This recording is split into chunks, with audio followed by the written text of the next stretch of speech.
ভারপ্রাপ্ত প্রেসিডেন্ট তারেক রহমান তিনি আমাদের মাঝে আমাদের এসে উপস্থিত হয়ে দেশবাসীর প্রতি কৃতজ্ঞতা প্রকাশ করেছেন। আমরা তাকে আন্তরিকভাবে মোবারকবাদ জানাই, ধন্যবাদ জানাই এবং অভিনন্দন জানাই। তাছাড়া এই মঞ্চে বিএনপির সাধারণ মহাসচিব মির্জা ফখরুল ইসলাম আলমগীর সহ জাতীয় স্থায়ী কমিটির সম্মানিত নেতৃবৃন্দ এবং বিগত আন্দোলন সংগ্রামে যারা আন্দোলনের নেতৃত্ব দিয়েছে সকল রাজনৈতিক দল ওই কথাটি বক্তব্যটি জাতির জন্য জাতির সামনে আগামী দিনগুলোর জন্য অত্যন্ত গুরুত্বপূর্ণ।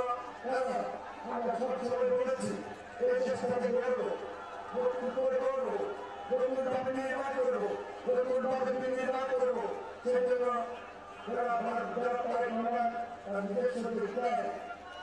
নিজস্ব পরিকল্পনা সেটি আপনাদের সঙ্গে মৃত্যুর সঙ্গে বাধা করছেন।